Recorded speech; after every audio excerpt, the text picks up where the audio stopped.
This is for my entrepreneurs, my business owners. Listen, you've been putting out your offers, you've been sharing amazing content, and you're starting to wonder what the hell is wrong?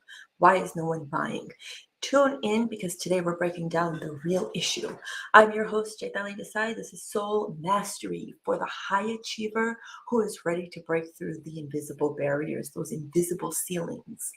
And I want to be the first to tell you that maybe it's not your offer, maybe it's not your program, maybe it's not your content. Your real issue is, who are you speaking to? Who is in your audience? Here's the thing, and I'm speaking from my own experience today because it's something that I have been going through, growing through, Forrest Gumping my way through.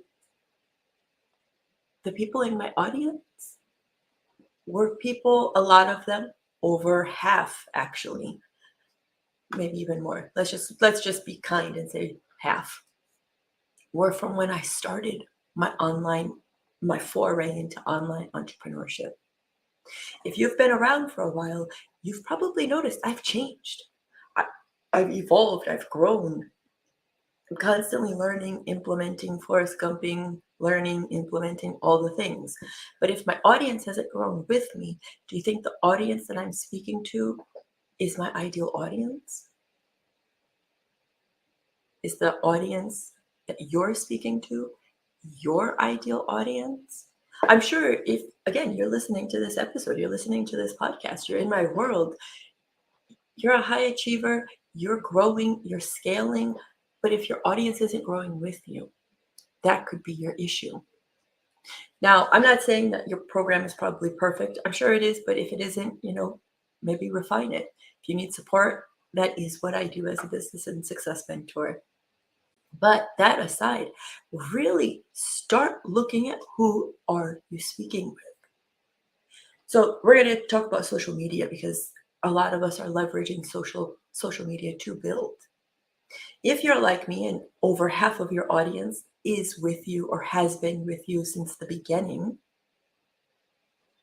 it might not resonate with them anymore. And that's okay. And if you are on my socials and you're like, man, I don't really dig what you're talking about anymore, it's okay to unfollow, unfriend. There's no harm, no foul. On the flip side, as the owner of my social media, well, as the owner of my accounts, so to speak, because we don't really own our social, but I also get to leverage the fact that I can select who's going to stay in my audience. You, as the CEO of your business, also get to decide who gets to stay in your audience. As your content has changed, evolved, gotten better, refined, perhaps now you're speaking to a smaller niche. Your audience you want doesn't need to be, I'm going to invite you to think about this differently. I'm going to invite myself to think about this differently. Your audience gets to be more aligned with where you are now or where you're going, right? We hear so many mentors talking about, be her now. Great. So who is that her speaking to?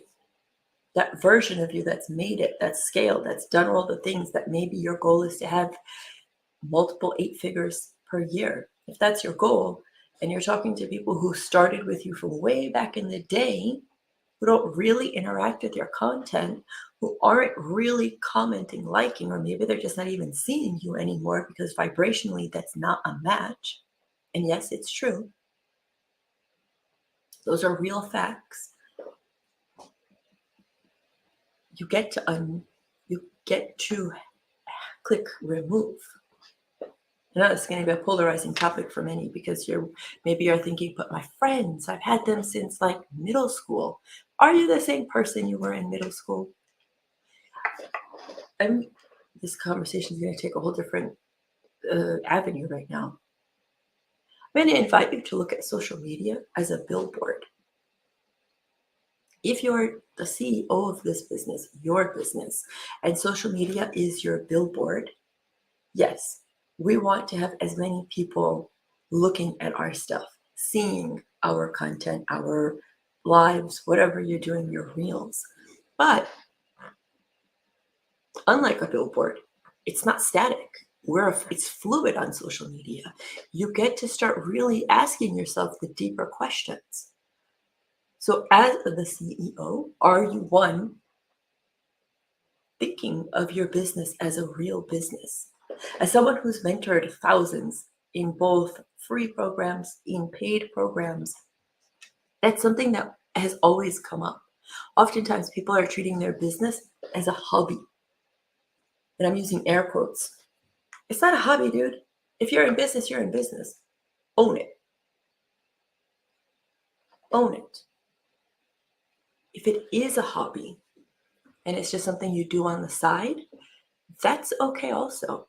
But own that, right? Don't put in part-time effort expecting multiple 8 figures.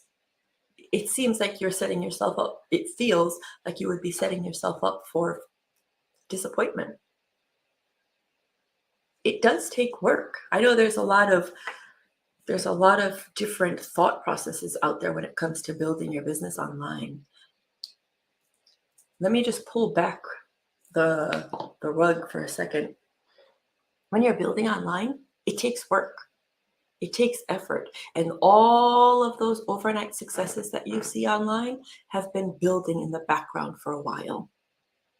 I think the saying is something around those overnight successes were years in the making. There's a lot that goes on the back end of building a business that really, I don't think gets talked about a lot. So let's actually have this conversation because I am talking about business. I am talking about entrepreneurship as a whole, and your audience plays a part in this. There is so much back end technology stuff that goes on, from building out your email list, from building out your funnels, your ad campaigns, to really even capturing your emails, like from your freebies, your opt-ins. So many things that happen. And if you're an entrepreneur listening and you're like, holy shit, I don't have any of that, it's okay. You build it as you go along. I'm just saying there is a lot of things that happen that you don't see externally, right? On the front end, the client facing end. But on the back end, there's a shit ton that happens. Why am I talking about this? Oh, because as you start building all of this, and as you really sit in the CEO seat of your business and you stop treating it as like a fun side project, you want to have quality over quantity. That means in your content, that means in your audience, that means leveraging the fact that you get to decide that it's not that I need 10,000, 20,000, 50,000 followers. Yes, those vanity metrics feel amazing. I'm not going to lie. Who doesn't want to have that? However, if you have 50,000 unqualified in your audience, and when I say they're not qualified, they don't really resonate with your message. It actually bogs down your engagement levels, and it makes less people, or it allows less people to see your content. So you could be putting out amazing stuff, transformational content, practical, tactical how-tos that are actually beneficial to your ideal clients, but they don't see you. I guess it's almost an invitation from me to you to think of metrics differently. Going from the vanity metrics of having 50,000, 100,000, a million followers, I mean, that shit is sexy. It is alluring. You want that if it converts for you. And by conversions, I don't just mean sales, I mean engagement. These are people who are looking at your content and they're like, oh my God, yes, this is exactly what I was looking for. Oh my God, yeah, this content really helped me. And then now they're sharing your page with somebody else. They're sharing your podcast with someone else. Like, hey, look, I learned this here. You need to step in and listen to this. You need to read this, whatever your piece of content is for that day. Do you get what I'm saying? It's an invitation to really step out of this race, this vanity metric race that you're probably in, but probably don't want to be in. It's like a weird duality there. It's a paradox.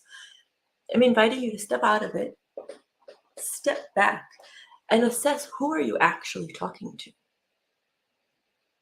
You guys have probably heard this so many times, right? Like, one, why are you even in business? Like, what's the point? What's your goal with your business? Again, it goes back to, is this just for fun? Is is this like, hey, no, I have something that I know is transformational and I want to put it out in the world and I want to support people? What's your why? Start there. Then start thinking like, okay, who do I want to talk to? You've probably heard it. Who's your target audience? Who's your ideal avatar? Yeah, okay, those words work. I've used them. But really, who do you want to work with? If we bring it all the way down to the most simplest approach, who would you like to work with? Are those people in your audience? I'll tell you, for me, they're not. I'm not across all of my platforms, but certain platforms. Certain platforms, I have had to unfriend. I didn't have to. I was able to. I chose to unfriend. I chose to unfollow. I chose to remove followers, specifically on my Instagram. If you are paying any attention to the numbers on my Instagram feed, they have gone down substantially because I have followers on there from when I first started and like Forrest Gumping my way in entrepreneurship that have never engaged with my stuff. So what that ends up doing, like I said, my message doesn't get pushed out to the people who want to see it, or who I would want to see it, or who I know would resonate with the message of that day. Does that make sense?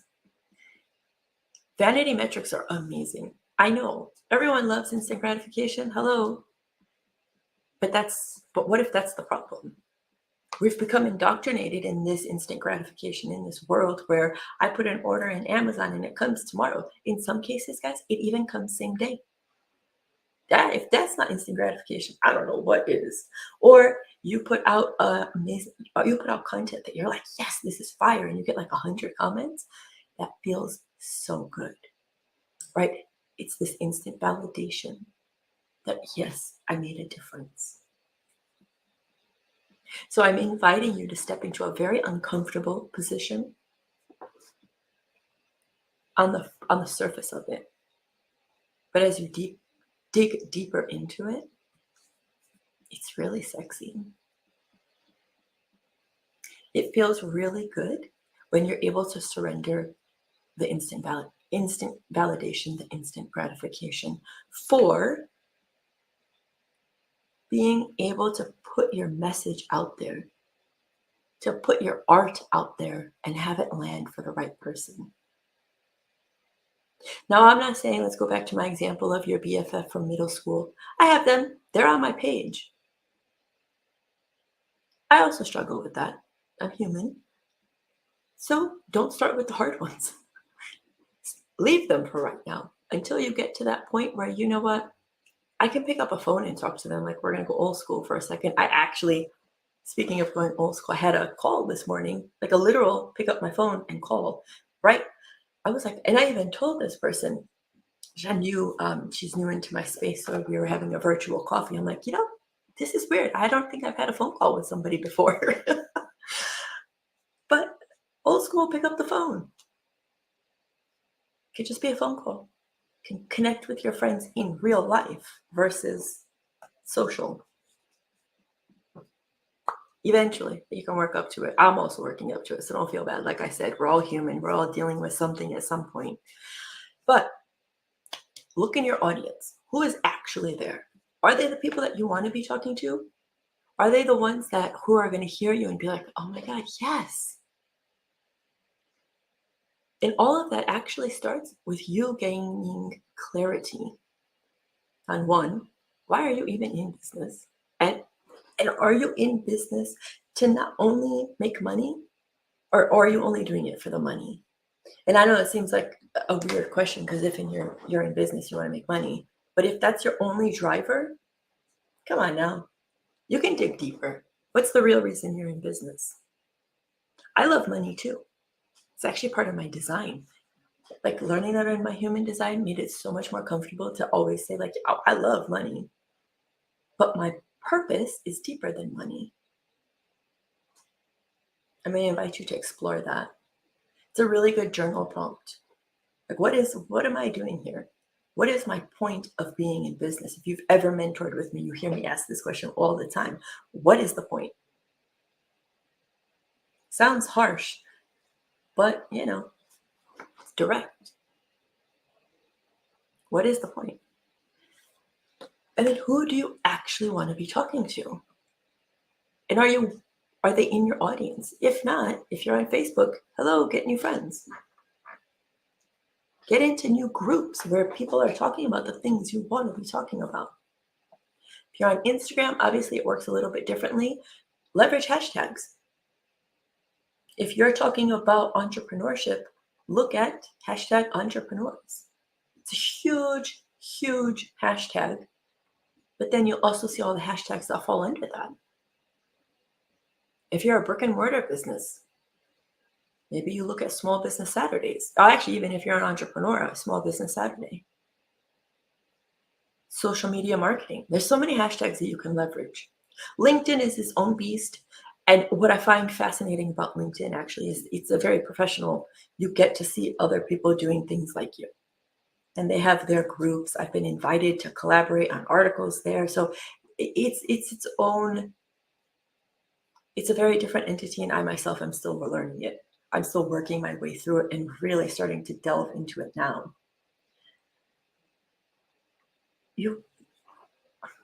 I can't emphasize it enough that really all of it, it's not that there's something wrong with your programs. We can all get better, sure, but it's probably who you're speaking to. So before you start berating yourself, saying you questioning your own worth and your own value, which often happens, right? Because people aren't buying, it's not landing, and you're like, what the hell? What am I doing wrong?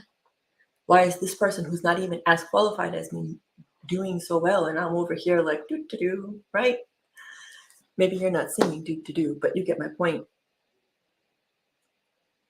Perhaps it has nothing to do with you directly, but indirectly, being who are you speaking to? So again, I'm going to invite you to get comfortable with unfriending, unfollowing, removing people. And then put in a little effort. Find those that really resonate with your message. They're out there, I promise you. I promise you, they're there. They just can't see you because it's covered right now with all of this. Oh gosh, what's a good word? I don't know what a good word is, but they just can't see you right now because you have all of these other people that are kind of bogging down your traffic. They're bogging you down so that they're bogging down your content, and so it's not getting out far enough. I'm sure there's an actual word here, and I can't think of it. If you guys know it, drop it below. But I want to invite you to really explore this. If you need support, of course, this is something that I do, and I do have some spaces available for one-to-one mentorship. But start here. Why are you in business? Is it full-time, part-time? Like, get clear. And who do you actually want to work with? It's okay to be kind of picky here. It's okay. So I'm excited to see where this lands for you, what you do with it. Like always, you have questions, you need support, reach out. And I hope that this helps you understand that it's not always about us in terms of, am I doing something wrong? Sometimes it's the actual practicals of business, refinement. You've been so busy refining yourself. Now it's time to take that same vision and look at your audience and who you're speaking to. I'm excited to hear what you do with this. Tag me on social if something resonates. Share this message with as many as possible because this is really important, especially in a time of instant gratification. It's easy to berate ourselves thinking that we are the problem, when in fact, there are actual practical ways to see that it's not about you. It's not that there's something wrong with you or your offer or how you're approaching your business. It's just where it's going. Hope that landed for you. I'm excited to hear from you. And listen, like always, I'm wishing you a beautiful day. And remember, time's